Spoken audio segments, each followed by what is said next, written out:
Hey guys, welcome to episode 4 of Down in the Bayou. I am BayouSniper. This is where we talk real hoops and real moments on the NBA and NBA TopShot space. Guys, thank you so much for the recent support. El Rolio in our past episode was my first guest, and I thought it was awesome. We got to talk Warriors, the West, Zach Edey, Stephen Castle, and just how the season's going to go in general. And if you want to be a guest on the show, just hit me up and we'll get you on here. You can represent your team. So obviously I'm representing my team for the first segment of Real Hoops because we got a lot to talk about with the New Orleans Pelicans. We are on a hot start, 2-0, 1 win in the Smoothie King Center at home and 1 win on the road in Portland. Now I want to break down these 2 games and what I'm most excited about with my boy, my past rookie, Jordan Hawkins of last year going into year 2 and his jump. And then we'll talk about the NBA as a whole and finish with our real moments of what's going on in the NBA TopShot world.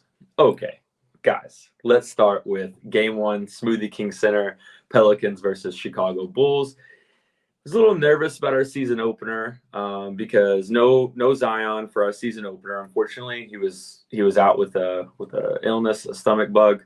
And we got him back for game 2 in Portland. But for game 1, we were without him and obviously Trey. So it was time for DeJounte, B.I., CJ, Herb, and Jordan Hawkins to step up, and they delivered with a little bit of unfortunate news at the end. But let's dive into that game. So I was a little nervous because Josh Giddey in the past has kind of been a Pelicans killer. It's kind of known in our fan community that Josh Giddey, when he comes to New Orleans, for some reason the beignets hit him different and he's hitting threes different. He had an okay game, but man, does it feel nice to have a actual point guard for the New Orleans Pelicans. DeJounte Murray was absolutely doing everything for everyone. He finished with 14 points, 8 rebounds, 10 assists, I believe. He was dishing the rock like crazy. And it was just such a different team with him. And B.I. exploded for 33 points. No one could stop him. He's shooting threes now. Game 1 and game 2. He's launching that thing, and it's going in. So I couldn't have been more happy with our win, our first win on the season to start in the Smoothie King Center against the Chicago Bulls. Handled them pretty handily. And Jordan Hawkins, his growth from year 1 to now year 2, I was right about him, guys. It feels so validating to see him shine. He had his defensive prowess on the other end. He's jumping passing lanes. He's aggressive. He'll never be an elite defender, but he needs to be serviceable, and he is doing that. And he proved himself in that game 1 leading up to game 2, which was amazing. But game 1, he hit midi shots. He was driving to the rim. He had a scoop and score dunk. He was shooting the 3 like always. Man, Jordan Hawkins, he's really arriving. His confidence, not just as a shooter, his confidence. He's proving himself that he's more than a shooter. He can hit middies. He can dish the rock. He can rebound. Such an underrated rebounding guard. And we got the win against the Bulls, and I couldn't have been happier. But unfortunately, couple minutes after celebrating after the game, got news that DeJounte fell on his left hand. There's a clip out there you can watch. It's like 2 minutes left in the game, shoots a 3, gets fouled, lands on his left hand, and it's reported that he had a fracture. So he'll be out 4 to 6 weeks. A little bit of a blow to us, but to be honest, I'm not worried because of what happened in game 2 in Portland. Man, that game was ugly to start. We looked lackadaisical, as Zion said in his post-game interview last year. You can look up that clip as a reference for what I'm talking about. He struggled saying it. It's pretty funny. But yeah, we started off slow. We weren't hitting shots. We were letting Jeremy Grant turn into Steph Curry.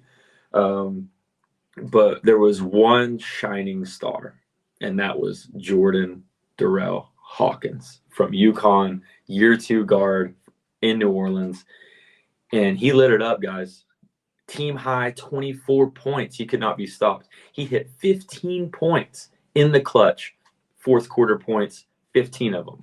Giving them to you either way, mid-range, 3-point, getting to the line. Jordan Hawkins saved us in game 2 without DeJounte Murray. Zion coming back from an illness, he didn't look like himself in the first half, and then the second half, he turned it on. And he finished with a double-double, and I expect game 3 Zion just to go crazy and start his MVP campaign. Brandon Ingram hit the game-winning shot on Anthony Simons. I jumped up from my couch. Me and my wife went crazy. And then on the other end, Herb and Zion with a team block to end it. Perfect ending, 105-103. We're 2-0. And game 3, we're still in Portland. And I expect Zion to just obliterate them because he's going to come back with a vengeance. It's going to be his real season opener. The first game in Portland, even though we got the W and he improved the second half, you could tell he was still a little bit sick and he was kind of forcing that debut. He probably could have waited until this upcoming game, but couldn't have been more proud of the team. Couldn't have been more proud of Jordan Hawkins. Guys, if you have not got Jordan Hawkins' Top Shot debut, get it now. You can get it for $5 or $6. Rebounding, underrated rebounding guards if you need rebounds for fast break. And if you need 3-pointers for fast break, dude's going to give you buckets.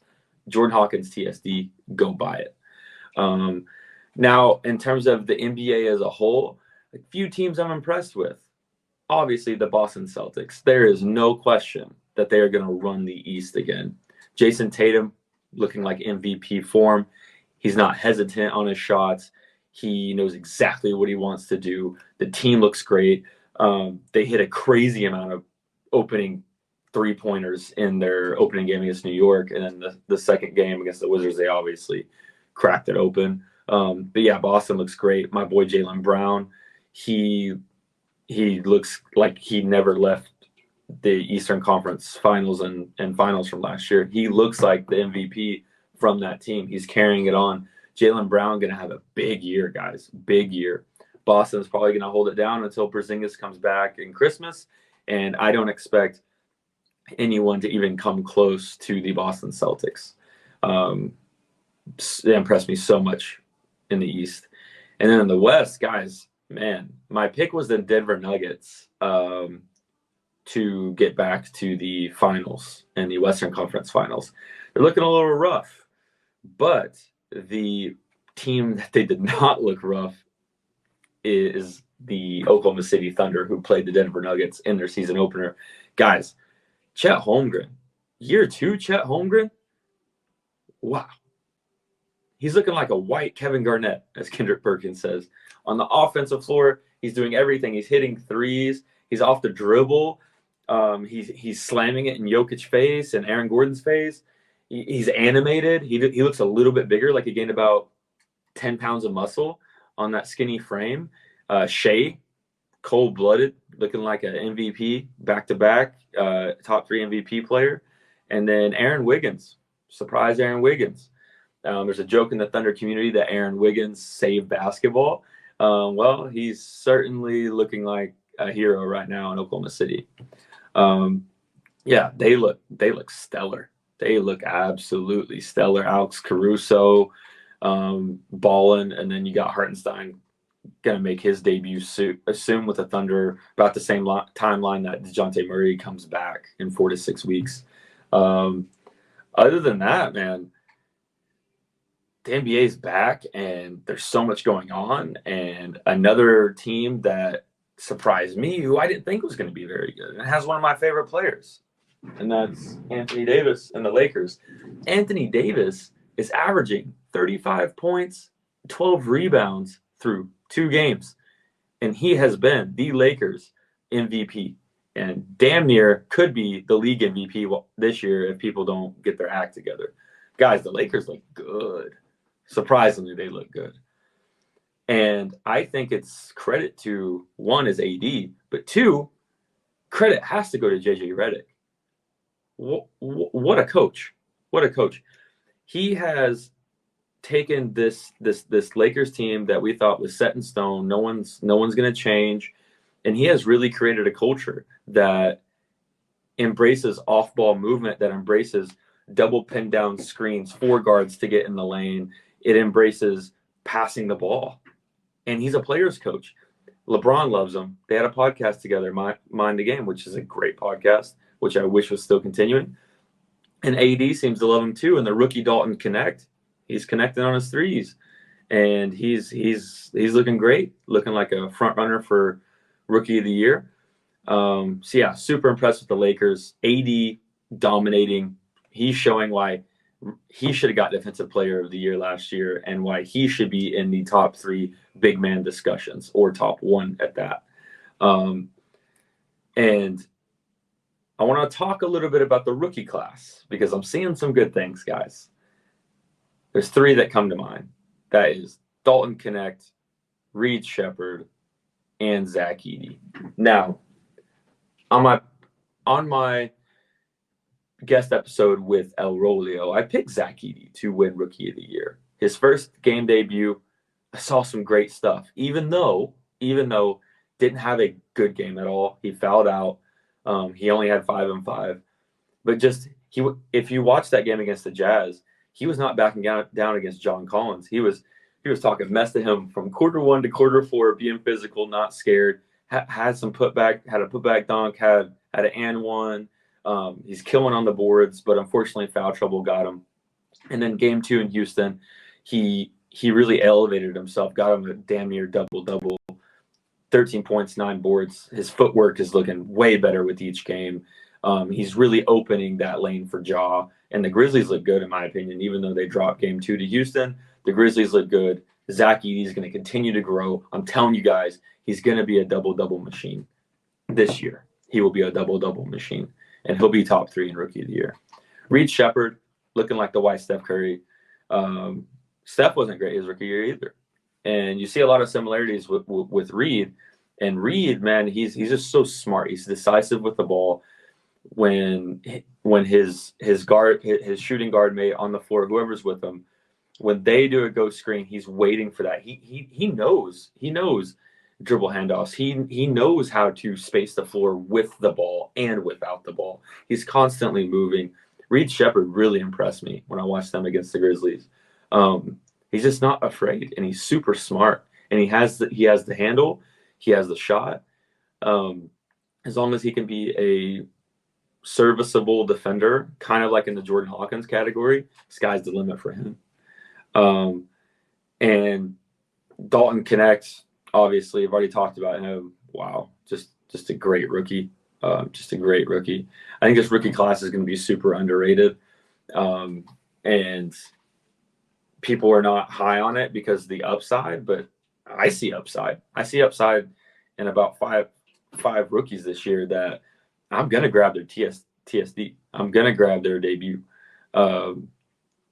And I cannot wait for the next week of the NBA. Things are only going to heat up. Teams are only going to get better. I can't wait to see if my Pelicans, if we continue this trajectory, winning until DeJounte gets back.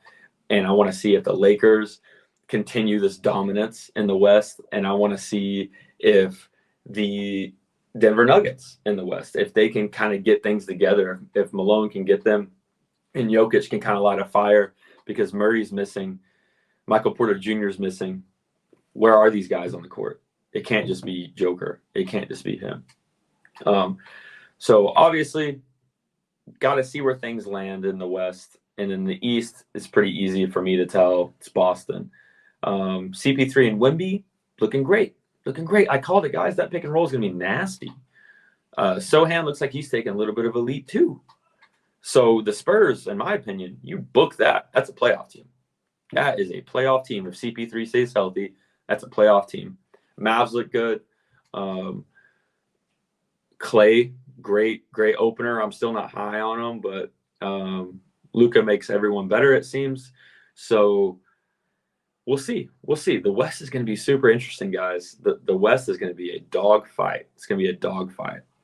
And that's kind of it for week 1 in the NBA. Now let's transfer to real moments. What is going on in the NBA Top Shot world? So much. The Top Shot game has changed. Top Shot score has changed. It's now a fair playing ground for everyone. And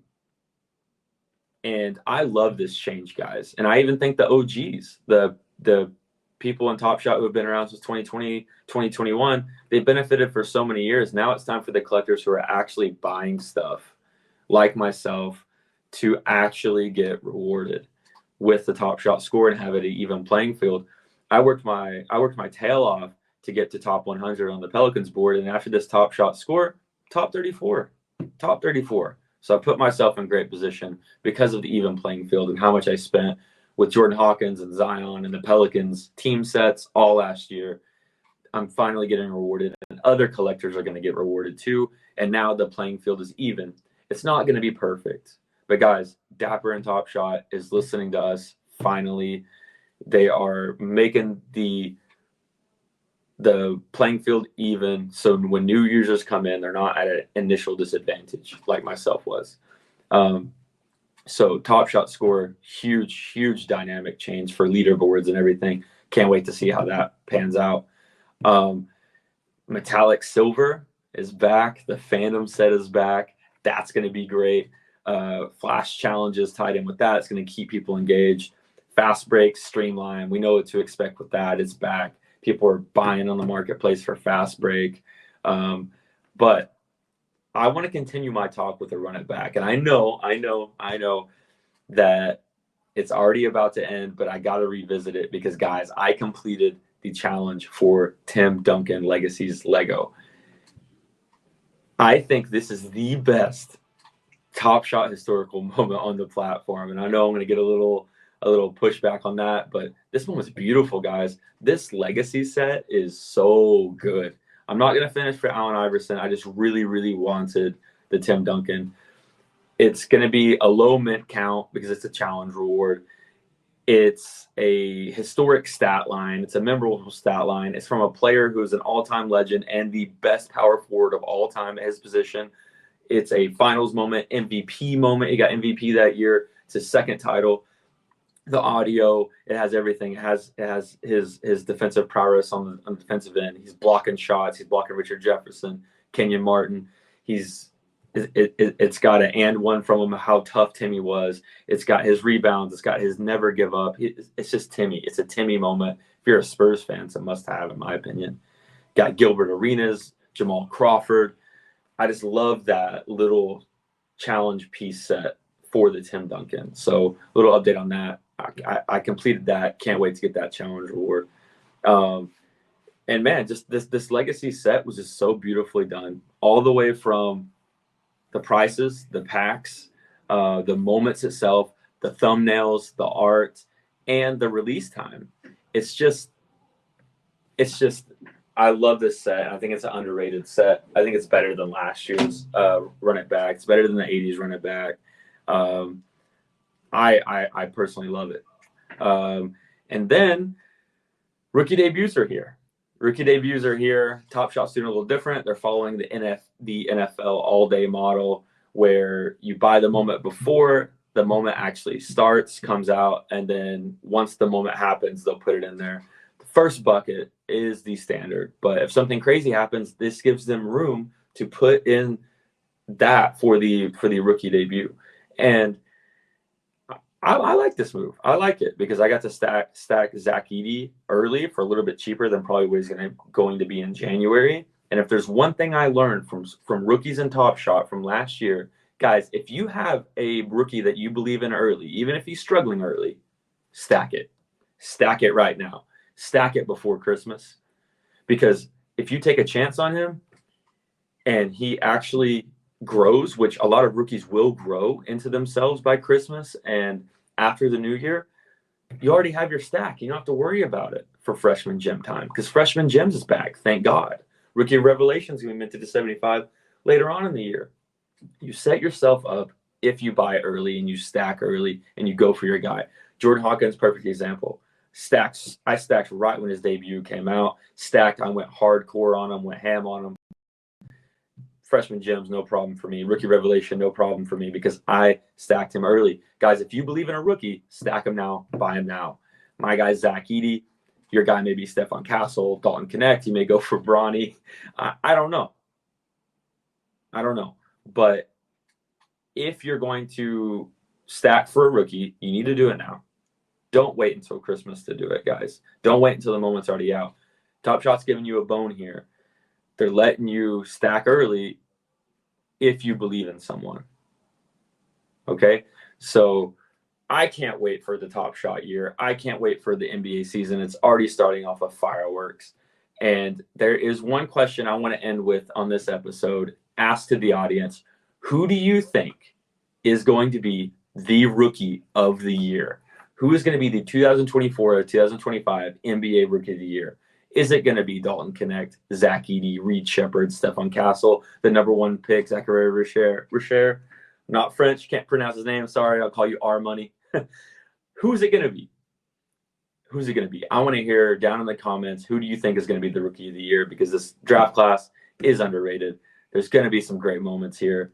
Stack while you can. I'm BayouSniper. Thanks for listening to episode 4 of Down in the Bayou.